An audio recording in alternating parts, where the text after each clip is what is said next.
So, Yes. are you guys ready? Yeah. Yeah. Woo! Yeah. So I think we can start by giving a little context for the conversation to flow from there. And I think maybe you can start with you guys telling us a little bit about who you guys are. The biggest question: who am I? And what do you do? That is a very, very broad question. It's the universe. I'm like, Hi, I I'm the am. universe. Yeah. Let's say from the context of these of the topic of today, which is from sustainability, but just also a quick thing about also what you guys do in general. So what is it in general that you do? We're all multifaceted, multidimensional beings. So what is the breadth and depth of the wonders that you create? Well, my name is Amber Aura Wolf, first of all, and I'm a creative director, I would say.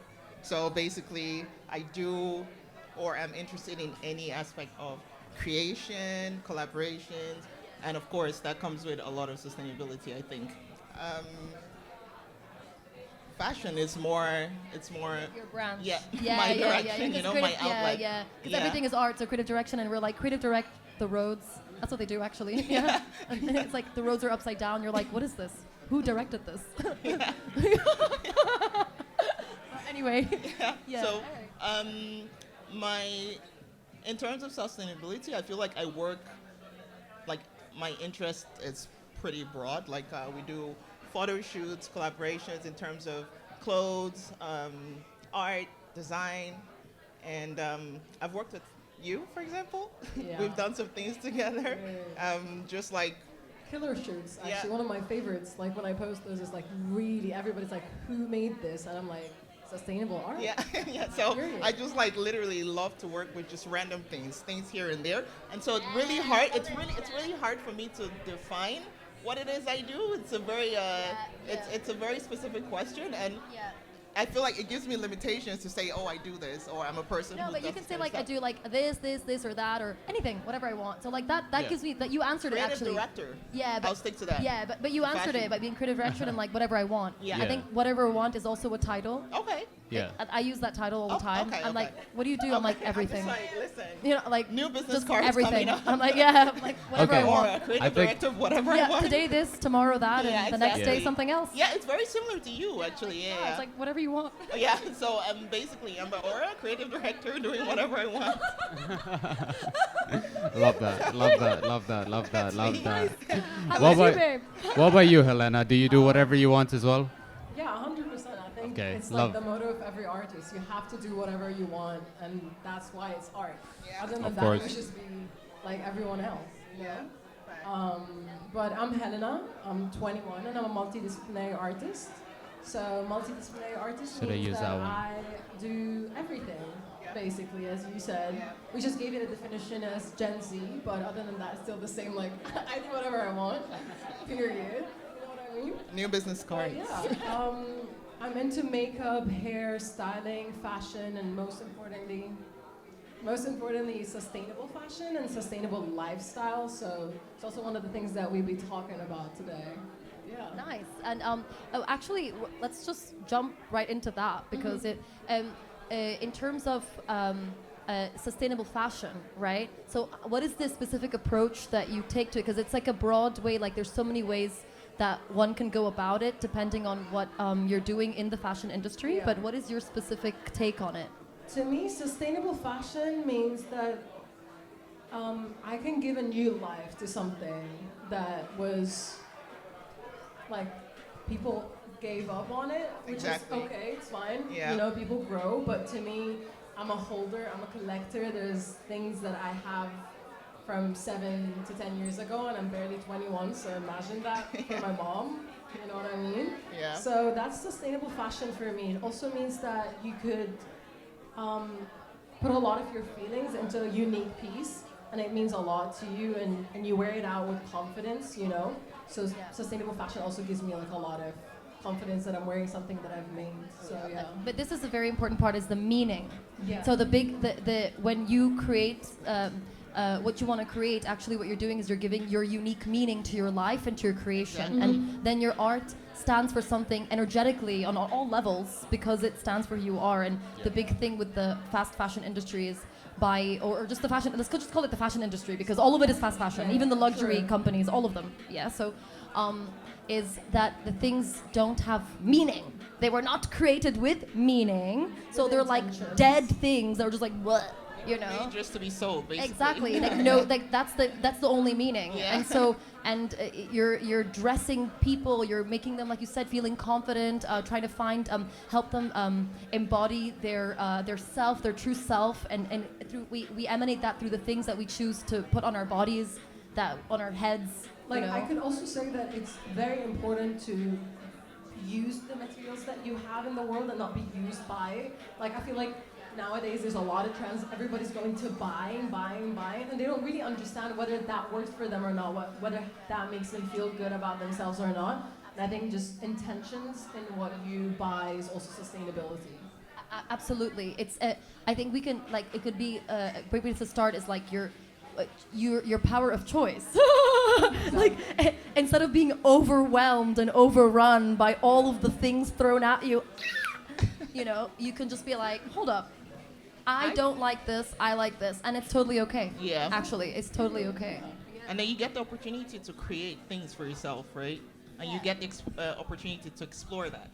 And I feel like that's part of the beauty of sustainability. Like Helena said, like finding old things, giving it new life, giving it new meaning, and then it's almost like it applies to like human beings in general, right? It's like being revamped, and then all of a sudden everyone's just like, whoa, what is the stuff you have? It's like, yeah, it's the old stuff you saw yesterday. Yeah. They just put some new stuff on it. Exactly. You were gonna throw it away yesterday, though, you know.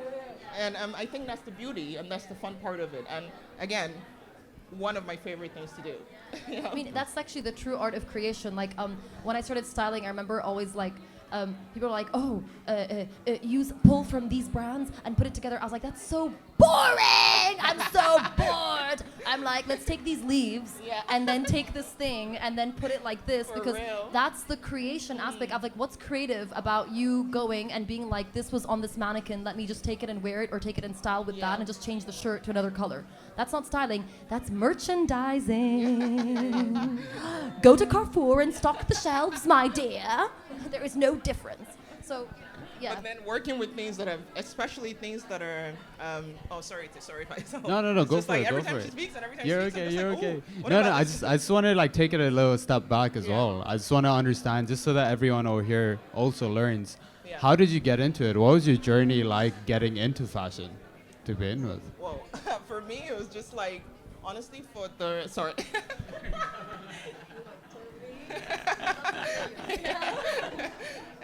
It was like, it started from a younger age, honestly. Like when I was a kid, I felt like I couldn't really find anything that worked for me, or that I felt like people could see me in. So I went into like revamping and cutting my clothes up and like just restyling and taking up whatever things I could find around and then creating something new.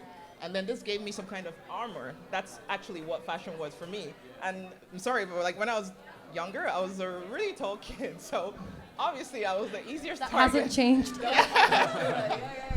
I know, but I love it Babe, now. goddess. Yeah. Goddess. I love it now. But obviously when you're younger, this is like an insecurity for you. So for me, fashion was one of those things, like I wanted people to see me through what I wore, right? And then I felt like a lot of stores not only weren't difficult to access, but they just couldn't carry what I needed them to. So I went into making stuff that I felt like really defined me and explained me and you know, could speak for me. And that you actually just very simply liked. You know, it's like Or that. you look for what you like. It's Yeah. on a shelf. It's like choose option 1, 2, or 3. All 3 are garbage. None of them speak to you. No. So what are you gonna do? Just be like meh, and compromise? exactly, Are you gonna exactly. compromise Yeah. on yourself? Yes, exactly. You I was know, like, and that's nah. it's that first step that people have to go through, like when they choose to compromise or not, and then they stay awake. Yeah. You know, or they sleep and they continue to compromise. Yeah, yeah. So for me, that's how I got into it. And then over the years, it started to evolve. Obviously, I got more and more confident in it. Um, and then now I think like there's no limitations in terms of that. Yeah, 100%, 100%, 100%, yeah. No, the reason why I asked that question is because you are one of the only few fashion designers in Dubai that has actually, made like amazing, beautiful things. And so for me, it's about getting other people to understand what was that journey like. Like, what exactly did you do? You went to university. Like, how did you set up a company? Like, these are all like really hard things. Like, as a fashion designer. Okay, let's hear that. She is one of the very few and only fashion designers, sustainable fashion designers that create fun, sexy, exotic, edgy fits. Period. Shout out. It's not just like, I just need you guys to understand. She said period, though. So Period. But I appreciate you. So, like, sorry, what was your question again? I was so hyped with the just the overall journey, like just to give people in the audience like that blueprint of like what were your actual steps before you could be the person you are. Honestly, I was just like, I want to say I was winging it, but that's not true. So you had a plan. You manifested it. I went to fashion school. Unfortunately, I didn't actually finish, but because I had the passion for it anyway, it really wasn't that hard to navigate. I actually started my first brand at 18. Yeah. Wow. Back in Nairobi, I was making a living from that for the and then I sold the brand for not that much, but anyway, I did sell it. And then that's amazing. Yeah, you built a brand and then you were able to sell it. Like someone wanted to buy the brand that you made. That's crazy. Yeah, wow. Yeah, that's wild. At the time, I was just like, give me the money. I wish I didn't. But so yes, I did go to fashion school, and that definitely helped me just to understand like structure and what I needed to do in terms of creating, stitching, patterns, and all of that stuff. In terms of ideas and and using, I don't know, like things that are around, like using all natural resources that are around. That was like something that I've grown up with because my dad is like super creative as well. So I got that from home, and just like the freedom to try and implement every like aspect of everything that exists to fashion. I didn't want to limit it to just clothes. You know what I mean? And then anyway, I finished fashion school, or didn't finish fashion school. I dropped out of that. And then I came to Dubai. I actually started a different career. But I found my way again because honestly, the city is one of, if not the only city where you can actually have a dream and pursue it. Facts. And then it happens, Yeah. It's a great supportive landscape for that. That's 100%. Like, there's no, you can reinvent yourself here a million times over. Like literally anything. It's what were you doing before? Painting walls? Now you are CEO. Yeah, exactly. And that's great. And that's great. Oh yeah, and you don't even have a degree or anything, you don't need. You just people with degrees, like half of them come out like automatons. It doesn't matter. You come out.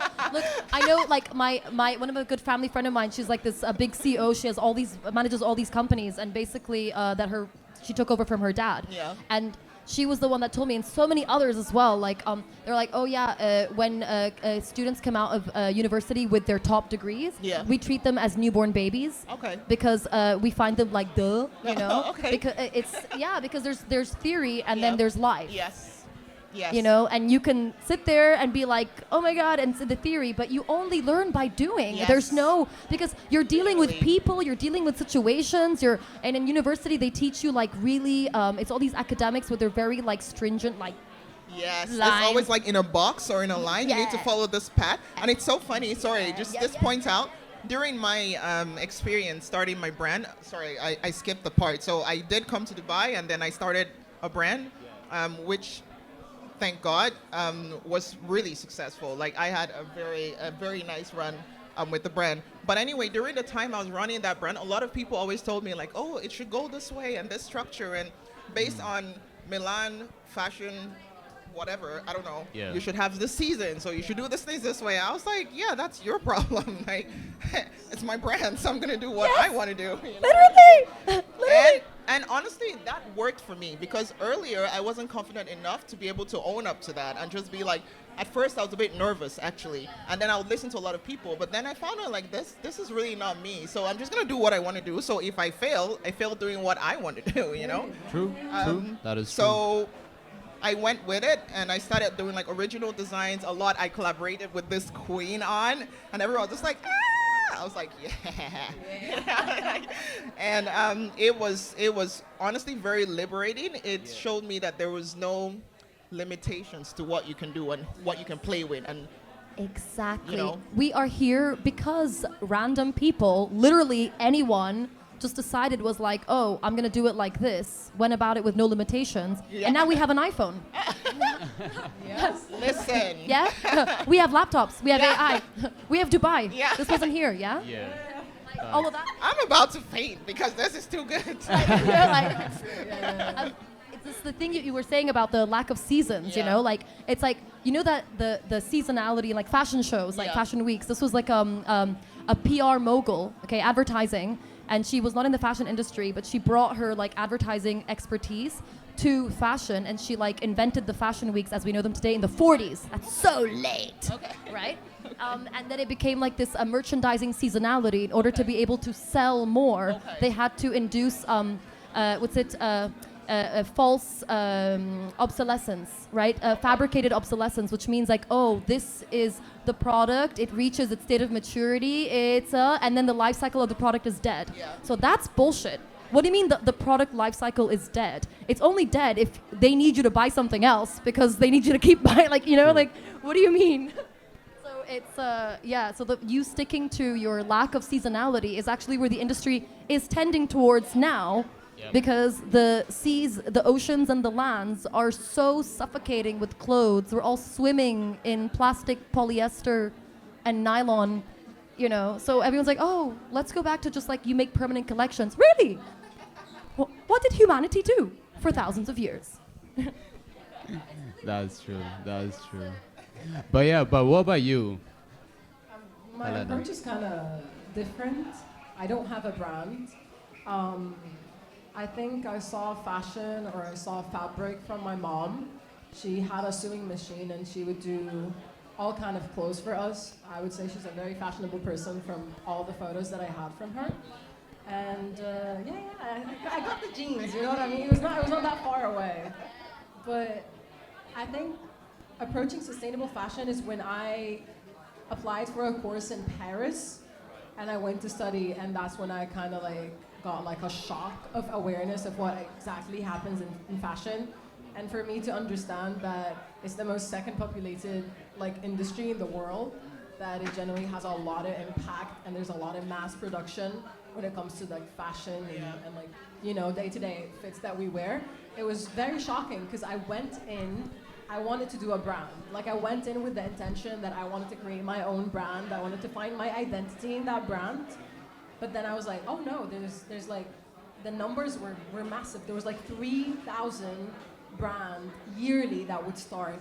3,000 brand, imagine.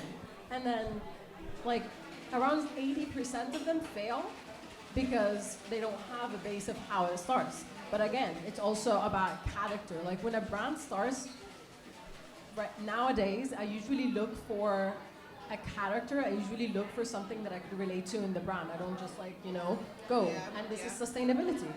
It's really all about yourself and your connection with the product, regardless of what that product is. So it just started from there, and then eventually I would take like fashion as an expressive way. So the way that I dress, the way that I hold myself, the way that I speak and I act, all of that is just fashion, really. And I Own kind of it. yeah, it's like just fashion. Listen. I am fashion right now, you know, like sustainable fashion. No, 100%. Yeah. So I just kind of create for the purpose of feeling and releasing emotion. Like if I'm depressed, I would sit on a piece for like, I don't know, 12 hours, just doing something. And That's cathartic, and that's why you create. You know, you create from the feeling. Otherwise, it's Exactly. what's your intention? You know. Yeah. But can you tell us a bit about your pieces over there? Yeah, It's she brought some awesome, accessories. sick Which one do you pieces. want me Oh my to hand God. over? the hat. The hat? Yeah. So I got like pieces just to show you guys and to have more of a visual on the things that you could create out of sustainability. Yeah, thank you. So this is a hat that I thrifted a year and a half ago. I looked at it and I found that I wanted to do something with that hat, but I really didn't know what I wanted to do.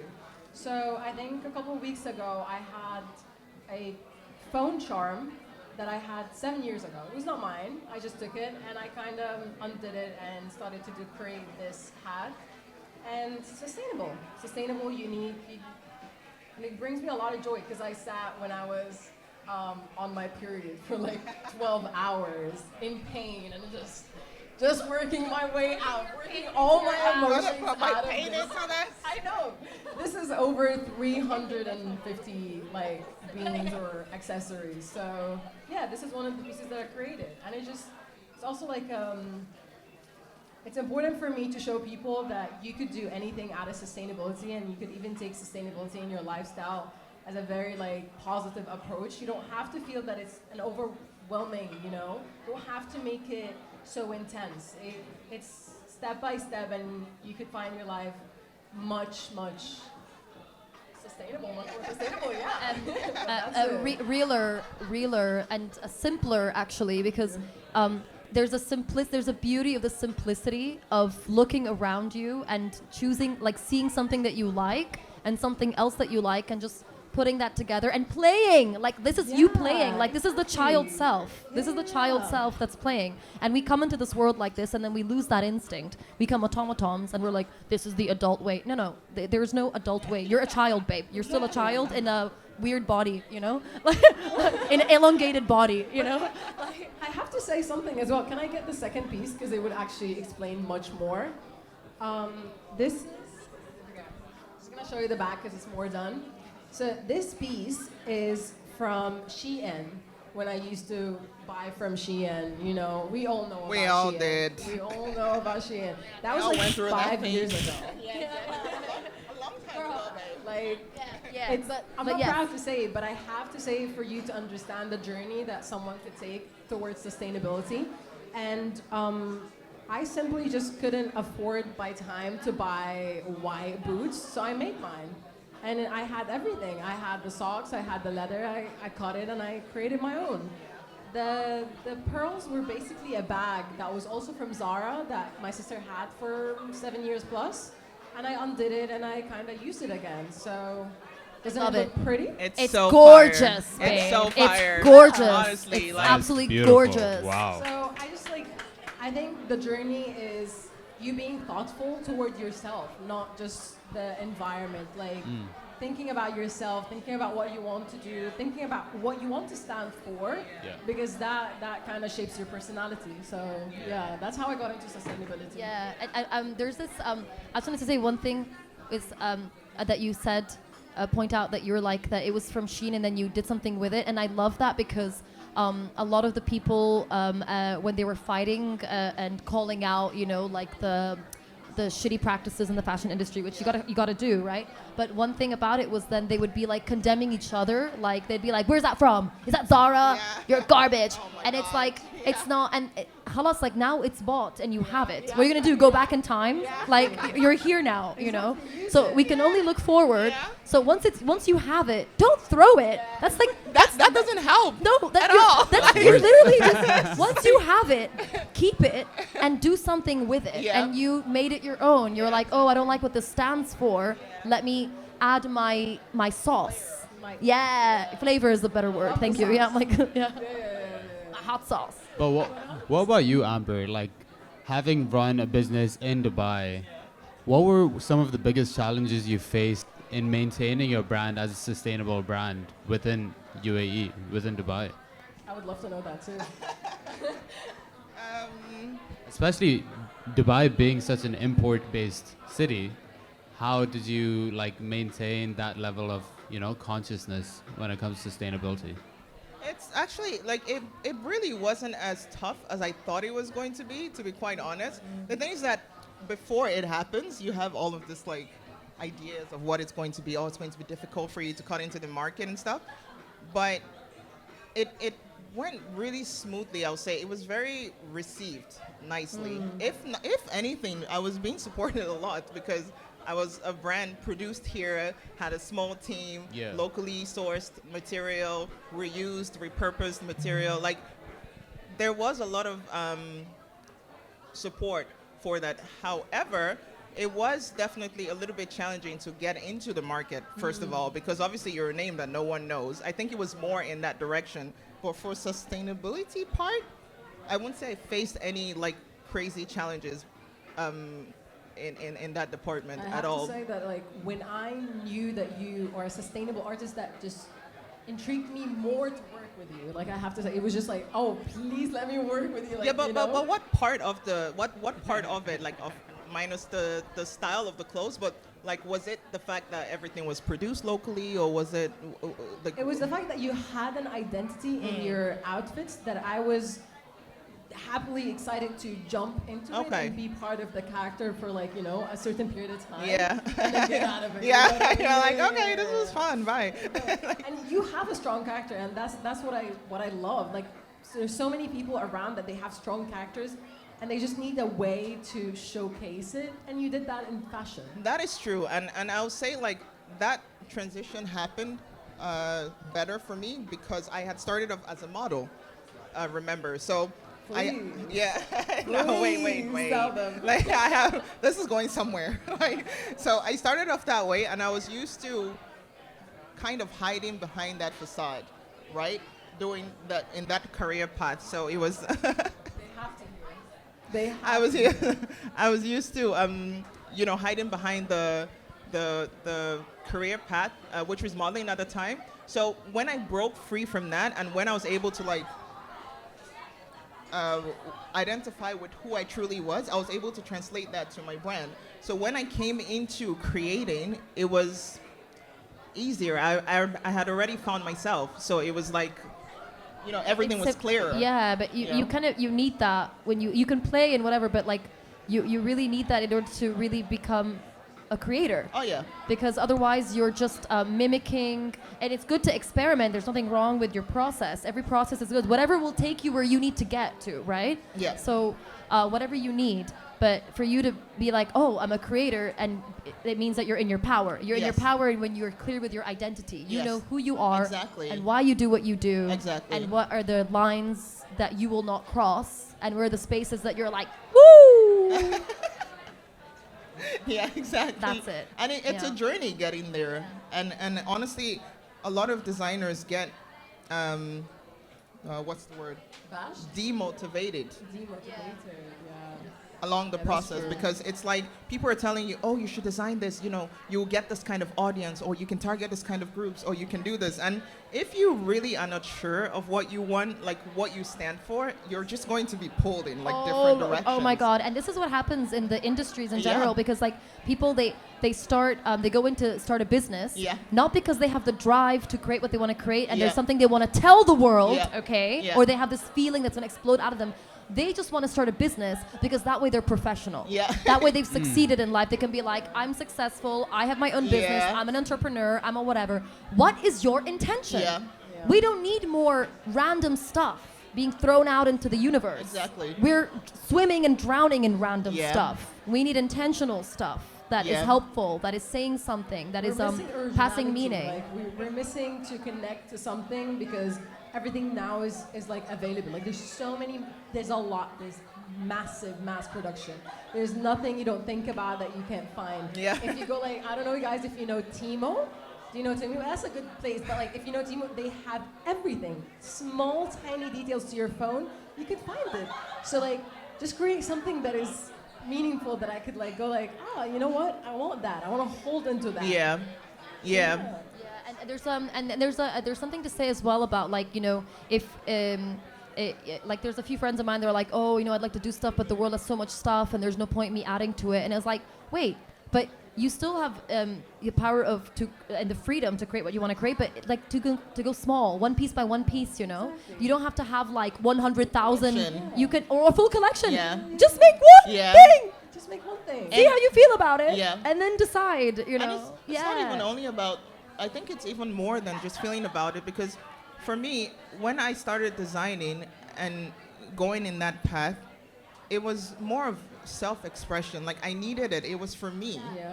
You know, I needed to be able to do these things and put it out there. And a lot of people who were patronizing were people who could relate to that, were people who saw themselves in it. So it's like sometimes you do it and you think you're doing it, yes, just for like career or to make revenue or whatnot, but you're actually impacting people Yeah. because I always said I wanted to use my outlet and my creativity to show people that it's possible.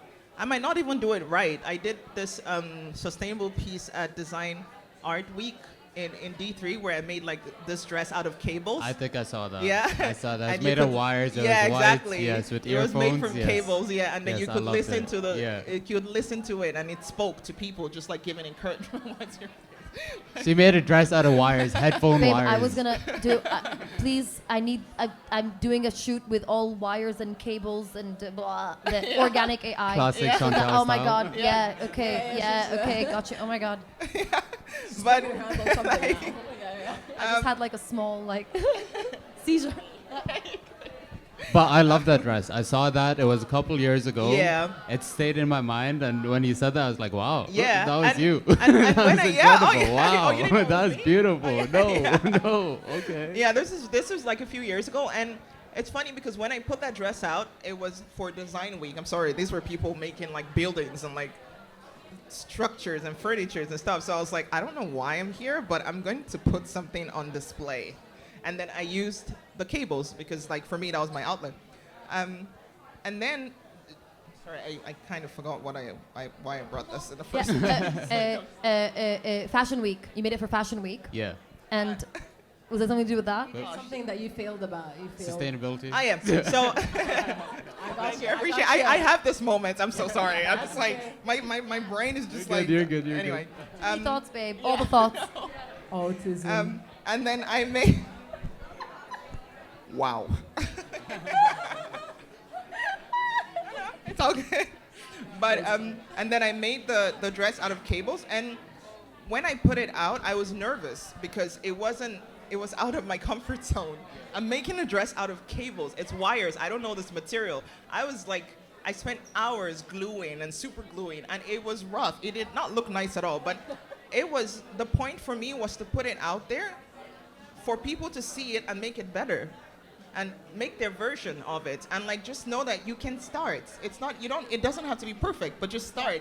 We're creating. Exactly. But all I'm And saying what is, it made an impression on me. I didn't Yeah. go there looking for like fashion, Yeah. and then I ran into this, and it just caught my attention, and until now I still remember it. Yeah. So And then thank you. shout out to you for Thank good. you, appreciate it. Thank you, appreciate it. Beautiful. And for me, just it being able to do that, and a lot of kids, and there were a lot of kids at this event, and they came up to me and they're like, why are you using cables to make a dress? Like, what is the purpose? And I was like, listen, I did it because I can. Like, why not? Why not? Why not? It's the not? answer. Like, Why not? Why not? Like, why should there be a limitation? Why should there be a purpose, you know? It's like, now people saw it, some people were inspired, some people thought like, I don't know what this is, but whatever, it got people's minds going, you know? It's like, and so for me, that's the point of it sometimes. Just do because you can. And Yes, and you're saying something. It's Yeah. like it's a realigning of perception of what is possible and not possible. So, for example, you think, in order to design or whatever, I need to use this and this. You can use anything. Exactly. Anything, literally anything can be Exactly. anything. Anything. Facts.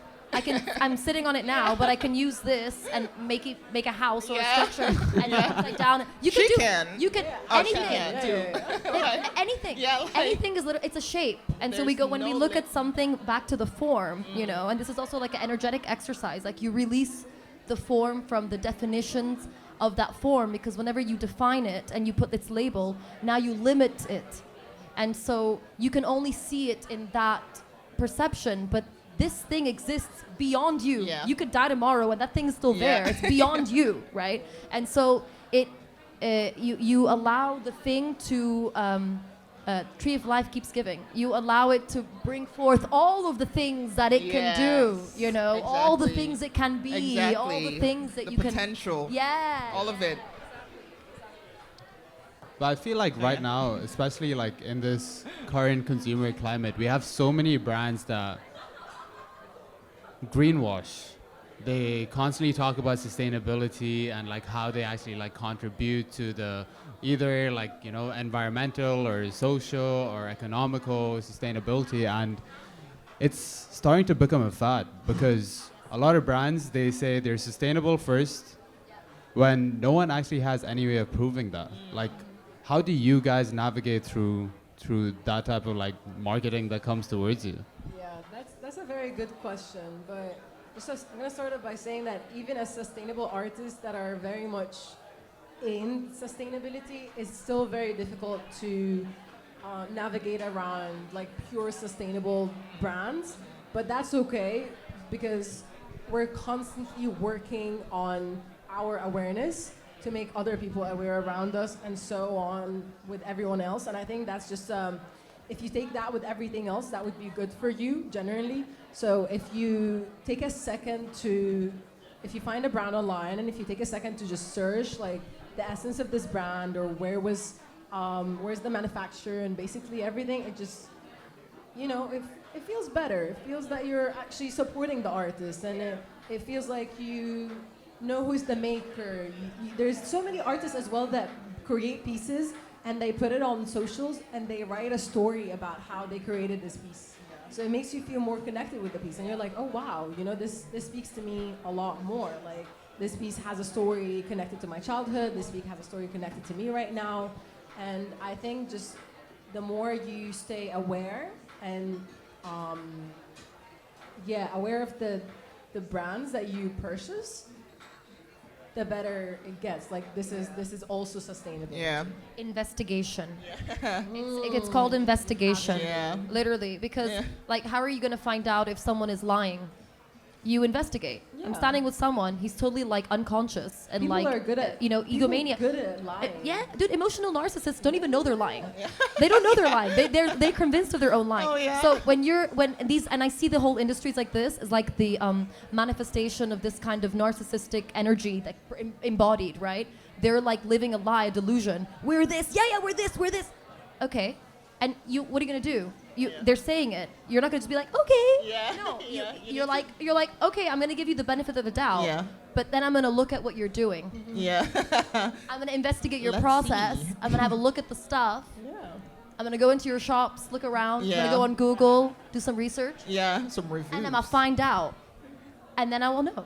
I will make up my mind, and then I will take decisions accordingly. Yeah. And you see the point as well, like the beauty of sustainability is that if you're struggling to find the true essence of a brand to see if it's sustainable or not, with like workers and the fabric that they use and the material and basically everything, you could always go to like small artists. You could always go to like small stores. Like when we're traveling, we always hit this luxurious, like very, you know, glam boutique, for example. But you don't go to these like small stores or like, you know, if you kind of like approach small brands, it's also sustainability, which kind of makes you avoid these consuming of bad essence to like non-sustainable brands, and it's also a good way to and I lost Filter. it again. Yeah. It's a good way. My Babe, world. babe, you're supporting You're talking the about local sustainability. economy. It's so important. Yeah. Like these are the agents behind the fast fashion machine are part of the big multinational corporations that have infiltrated countries all across the earth and had subverted the local economy. If, like, this is what happens all across Africa, all of the leftover pieces, the piles of shit that is discarded from in the Western markets, what they do is they take it in big bags and they dump it all across Africa. Now, they are drowning in cheap, just piles of clothes. And so what happened is it kills the local drive to start your own business. What's Right. the point if all the people Yeah. are going to go for all the 1 cent stuff Yeah. that's, you know, so Yeah. like now you're no longer investing in your own business. It Yeah. kills your local economy. I'm not inspired anymore. Girl, inspired anymore. Like Yeah. the whole country becomes like poor as fuck. Like it's a whole domino effect, you know. Yeah, and it's not just about 100%. Africa. It's like once you throw something in the ocean, it affects all of us. So it's like if you don't want to care about other people, try to care about yourself. You know, try to care about the water you're trying to take in, because at some point this earth has a time, has a span, and then it will be gone. You know, so it's really important also to take care of these things for yourself. We have this is I'm living with a friend right now. This is totally random. It happened like a month ago, but she's basically an advisor. She connects like large companies around the world that are doing land regeneration. Like they reforest deserts. Like they turned in China a desert the size of Belgium into like a Greenland, right? Okay. So things, and they work with farmers a lot, all that. And she advises governments. She connects them, and basically she was saying that like we have 60 years left of healthy topsoil.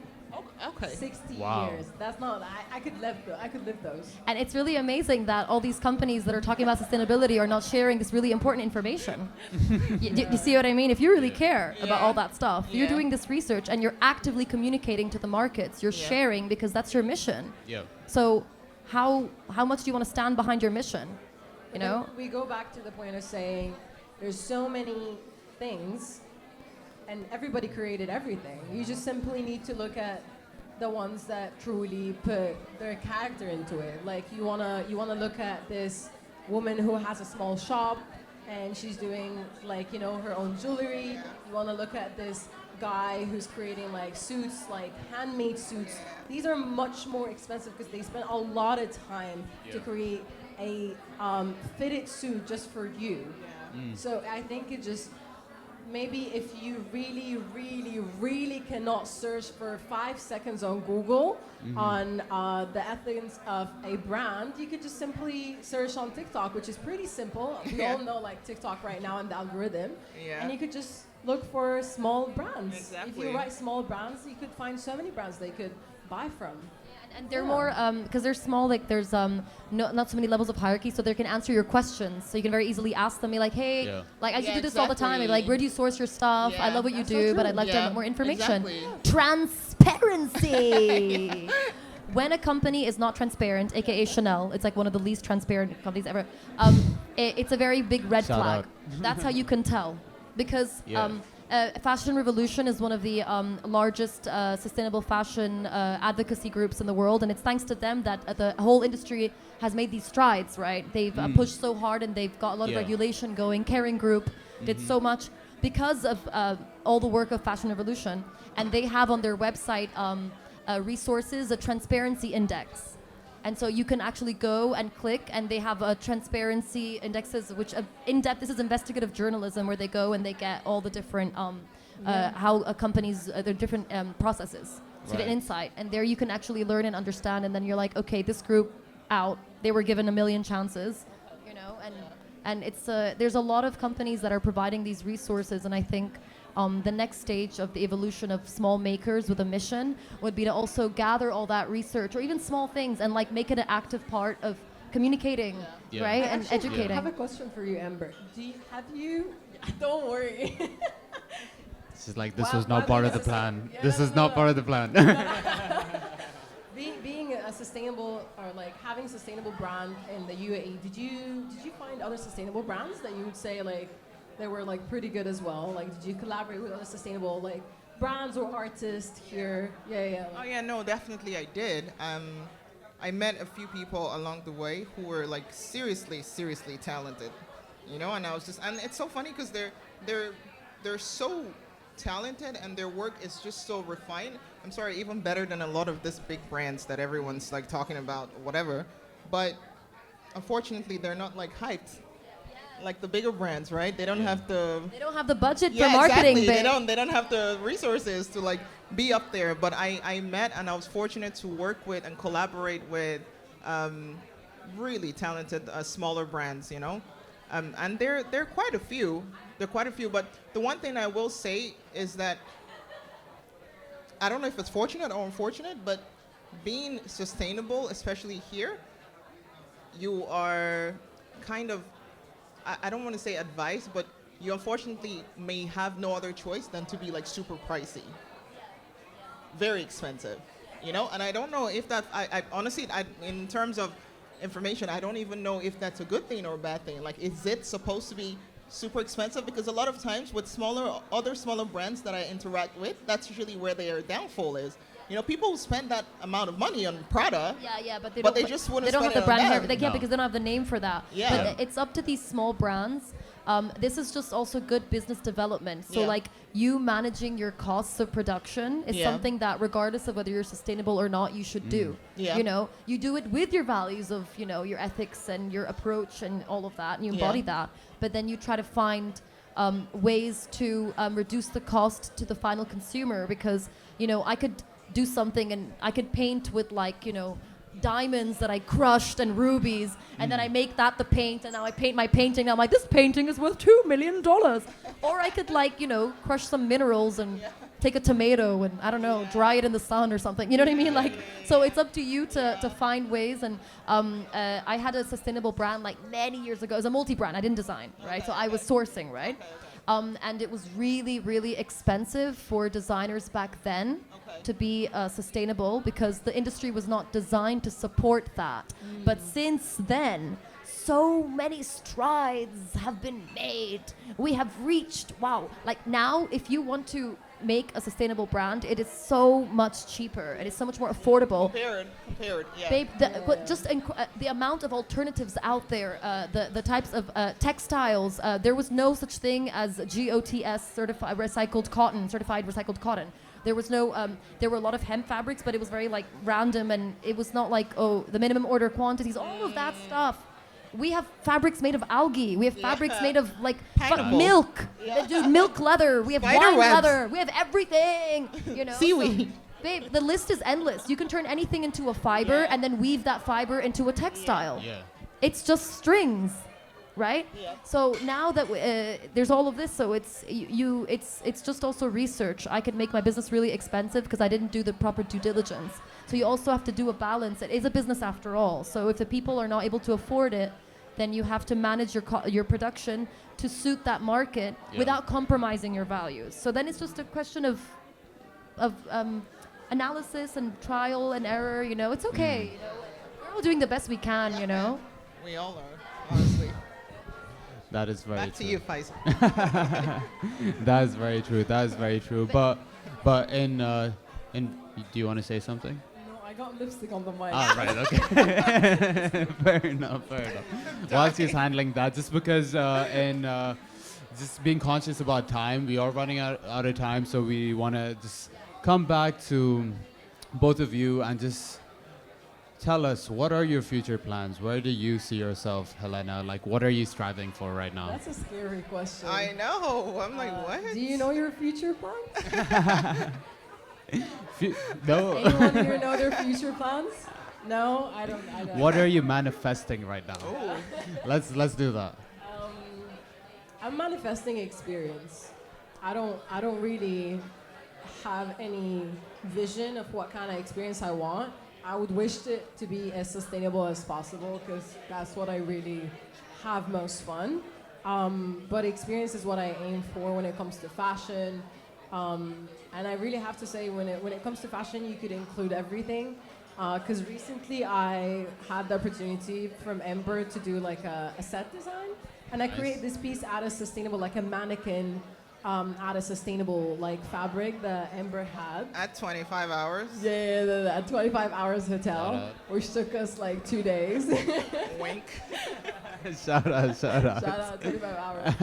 But yeah, and I think it was just, I was so happy to spend that much time into this piece. Like I was You were so in your zone doing that. I Like didn't she wanna was singing, leave. she was like dancing. Like it's so beautiful to see someone just like enjoy working with everything, whatever is presented to her. Mind you, with that project, Helena wasn't informed prior. I It was was not, a decision we made on the spot. Like, are you down to create something that you've never created before with whatever you see? She was like, yeah. It's like, okay, then let's do it.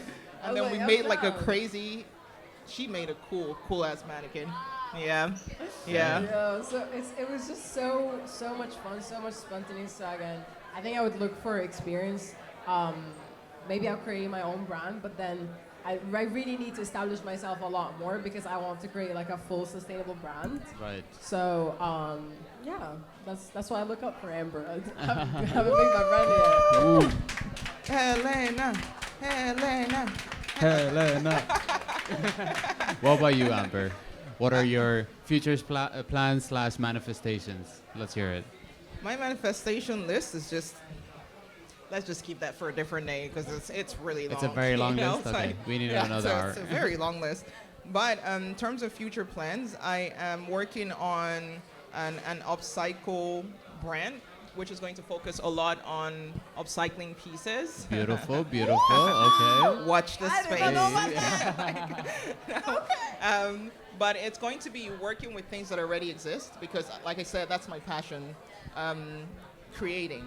And I feel like I'm ready to focus on creating using things that already exist in terms of fashion specifically.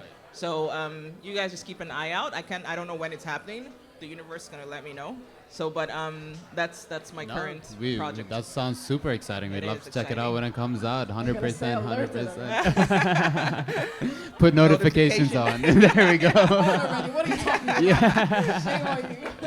For everyone else that doesn't have it on. I had it on the whole time. And just a last question, actually, Yes. was if you guys could leave the audience with a few little baby steps or small things that, in terms of like changing your habits, shifting your habits and your perception of how to approach an ethical and conscious approach to your life and to your creations, like how to do that basically, and just maybe how you guys started and like just a little bit of embodying that lifestyle in your daily life, you know? Yeah, just a little advice. I'll just say, like, I can only give you advice in terms of fashion specifically right now. But one thing I've started doing a lot, and I would encourage everyone else to do, is reuse what you already have. Like, look at it, bring it out, just like walk around, go on Instagram or social media or Pinterest or whatever, find inspirations. Every single piece you have, you can make into something new. You know, it's like, and I feel like you would save more. You will feel much better because you be able to create and, like, you know, express yourself doing that. And the freedom to do is going to be very liberating. So I would say if you want to take any steps in terms of sustainability, baby steps, work with what you already have. You really don't need to spend any more. That's great advice. Perfect. Yeah, I'm Love actually already using that. That's one of the things that, like, how I'm creating these things. Fact. It works. It Fact. works. Fact, right? Fire. I think my approach to, or like an advice, if I could give an advice, I would say go back home, pick anything that you don't like anymore, have a scissor, and cut it in any shape. And the entire point is to experiment and fail. Like, I'm encouraging you to fail. I don't even want you to succeed because we have so many, but we have so many things, and you could use it all. You could try this and you could fail and you could try it again and again and again. And I think just don't give up on yourself because it's really, like, sustainability is just an approach for you to be able to connect with yourself more and to be able to connect with the other piece. So just take a scissor and cut anything that you hate, you know? An X t-shirt, I don't know, like, it's like a basic thing that you could maybe have around, you know what I mean? Yeah. But I think that's my advice. Okay. All right, thank you. So at this part of the segment, what we try to do is we open up the floor in case anyone has any questions they'd like to ask Amber and Helena or Chantel as well. Don't ask me questions. But yeah. Don't be pressured to ask questions. You can put you can put your hands up and I'll come down and pass the mic. Going once, going twice, going thrice. I'll give it until 4. Until 4. Going. Twice. Little question. Wait, Is that volunteering to ask We a got- question? No one? Okay. Cool. Someone asked for you? Who asked for the mic? Don't point at her. Did she ask for the mic or not? I didn't see her. Did you ask a question? Just give the there mic. you go. Just give the mic. Yeah. Just give the mic to the audience. So the question is, I heard such a thing saying that if you truly want to be sustainable, don't do brand at all because obviously the earth is super polluted. So you cannot be 100% sustainable because anyway they're gonna be waste and stuff like that. So the question is how to choose between your creativity and wanting to create something and this urge to save the earth. Babe, I'm so sorry. Just one thing. Absolutely, absolutely yes. You don't have to have a full-fledged brand, right? But if you're gonna go to Zara and buy something, or if you're gonna go to Balenciaga and buy something, instead of buying something, you can make something. You can take what you have and rework it and do something. That's, you see, you don't have to necessarily have like a full-blown blown brand. We don't need more mass manufacturing, large quantity overproduction brands. And what is is that your definition of brand as well? So to shift, what's our definition of business? Large corporation or mom in her living room sewing clothes for her daughter's performances, you know, and that's different. There you're supporting the local economy, so that which is and textiles and garment production being one of the founding pillars of a self-sufficient, independent economy, right? And in the other, where you're making a large corporation, big brand, and you're going big bada boom, big factory, go abroad, make this, blah blah blah. You are doing that, which is the engaging in practices which are damaging to the earth.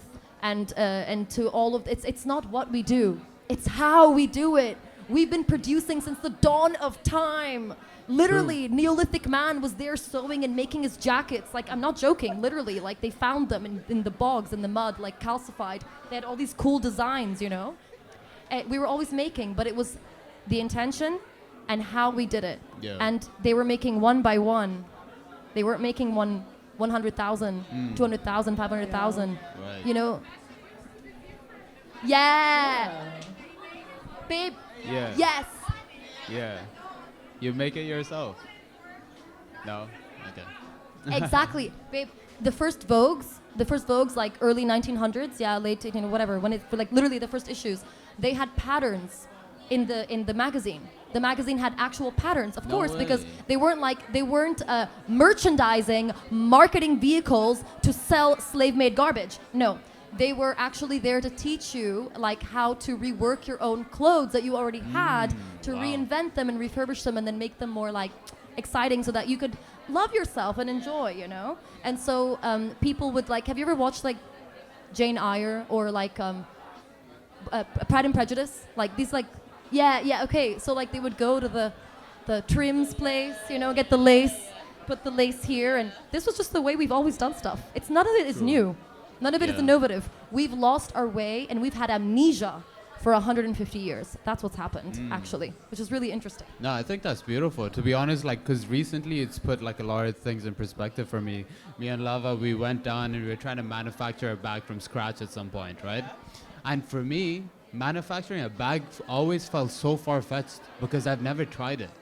And then she goes in, she takes a bunch of like pins, puts some fabric together, and boom, there's a bag. I was like, what? It was that easy to make a bag? Like, what am I doing? Like, trying to buy things. Yeah, and I was like, oh my God, because things that, with all the information that's constantly coming towards you right now, you feel like making something yourself is so far-fetched because you'll never make a product like Nike. You will never make a product like, you know, Prada. But you don't want to make a product like those people. Exactly, yeah. You're trying to make a product that is really Yeah, yours.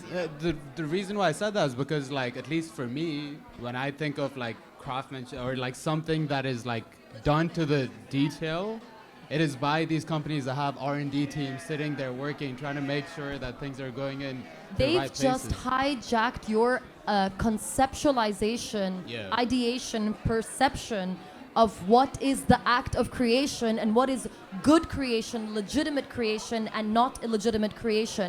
They've hijacked that. By the way, Nike, my ex, when he was 9, had a pair of Nikes, and he was just a child, so he was fucking around with the sole of the shoe, and he peeled it back, and then it was like loose, so he peeled back the inside, and it was some random manufacturer. So this is what they do, actually. This is what the large companies do. Yeah. They buy the same guy. Like my mom would be like, I'd be like, oh my god. She's like, go and get this shirt from Carrefour. I was like, ew, it's Carrefour. She's like, what are you talking about? It's the same guy that makes it for these big brands. They just changed the tag. Duh. Like duh. And you know, so. And that's the power of their marketing. That's what they're doing to you. They're like putting that in your head where you think that is the best way, and it's just them telling you words. It's not actual, like, and practice. the dangerous part is also we used to be in communities where we would walk around and see the leather craftsman, the cheese guy, the bakery. We would see the people in our community making these things. That has been eradicated because they've turned us all into consumers. Shut the fuck up and buy, right? Yeah. And so because of this, you're not seeing people making, so you don't know how to make. You're like, duh, make t-shirt, duh. Like before you would walk and see someone make it, it was like so obvious, you know? Yeah. And you learned to cook because you watch your mom cooking. Yeah. We learn through our eyes. We eat through our eyes. And they've, by modeling the reality around us into sterilized places of consumption, they've automatically turned us into consumers that are totally dependent and incapable of thinking of how things can be done on our own.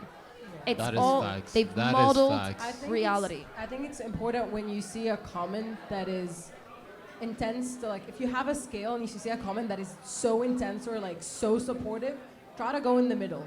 Always. The middle is like kind of the base of everything. So just look in the brand, like think about it, see it, just and try, because I feel like it's important to look at the things that you have and just go anywhere and learn how to make something out of it. Small stuff. You don't really have to go extreme and do the best, or like you don't really have to create like nothing, you know what I mean? Facts. Like find the middle ground and just go with it. Facts. Yeah. No, but on that note, thank you guys so much. We ran out of time, unfortunately. We'd love to have this conversation going on. Thank you guys so much. I feel so blessed to be in the presence of both of you, 3 of you guys.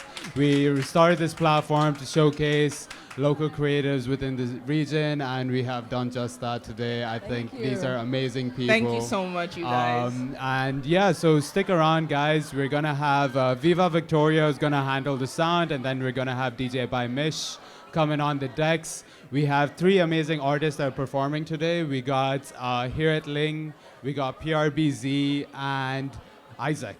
So stick around. These are all like local artists that are coming down. We're trying to support them, trying to give them as many platforms as possible. And yeah, let's give it up for these 2, Helena, Amber, Chantal. Yay! There's lipstick on the mic. Again.